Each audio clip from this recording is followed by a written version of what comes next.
આ તો આઈ હવાના પરમાં આપણે શેકાતા રખડવા માટે જીગરના ટુકડાને લઈને નીકળતો ગયા અને નીકળ્યા એટલે કે આપણે એક્ટિવાનું એસ્ટિમેટ કાઢવાનું હતું. એસ્ટિમેટ તો ઘણા કાઢ્યું આપણા ભાઈબંધને આપણે, પણ ભેરું ન થયું. ક્યારે આવશે જોઈ હવે. ત્યાં આપણે મળી ગયા અંકલ. પૈસા તો લેતા હતા પણ મેં આપણો નંબર ન લાગ્યો. આપણે ગયા સીધેથી. એટલે પૈસા કેળા ફરવા પડે ને, કેવા વાળા છીએ શેરીયું ન બદલાવે એમ.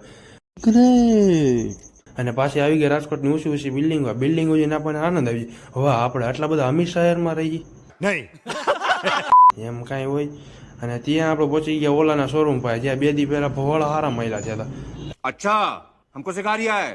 એટલે ઓલાનો શોરૂમ કંઈ કામનો મેં નહીં, એ બંધ જ હોય જ્યારે. ત્યાં આપણે પગી ગયા આપણા 2 વ્હીલરના કપડાં લેવા માટે. કપડાં લઈ અને પૈસા નાળિયેર પાણી પીવા માટે મોટું ભટાકા નાખ્યું. ત્યાં આપણા ભાઈબંધે જાદુનું રૂપ આવ્યું અને નવા વચ્ચે નડતા. એટલે ગાડી નીકળી, નાકમાંથી રસબરીની લાઈન લાગી હતી.